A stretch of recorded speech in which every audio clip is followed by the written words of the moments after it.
Kayak gini nih bentuknya nih. Isiannya kayak gini juga. Ini nyobain arem-arem teman-teman ya. Biasanya kalau di tempat kalian namanya apa ya kayak gini ya? Ini arem-arem tadi yang beli ini 1.000 tadi harganya nih. Kalau di tempat kalian harganya berapa nih? Coba tak buka ya. Gini teman, kayak gini nih bentuknya nih. Ini nasi, dalamnya dikasih ayam, dikasih isian gitu ya. Ini 1.000 nih, menurut kalian mahal atau murah nih teman-teman ya? Ini coba tak makan ya. Ada isiannya kayak gini juga. Jadi memang nasi di dalamnya tuh ada isian tuh namanya arem-arem. Kalau di tempat kalian namanya apa ya? Ini makannya di pinggir sawah nih, kayak gini nih. Jadi udaranya tuh sejuk juga.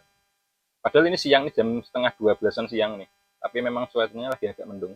Kalau kalian kira-kira suka makanan jadul, jajanan-jajanan jadul apa nih? Coba deh, kalian tulis ya di kolom komentar ya. Ini baru nyoba aram-aram juga nih, enak nih teman-teman ya. Harga 1.000 juga udah kenyang ini, isinya banyak banget ya.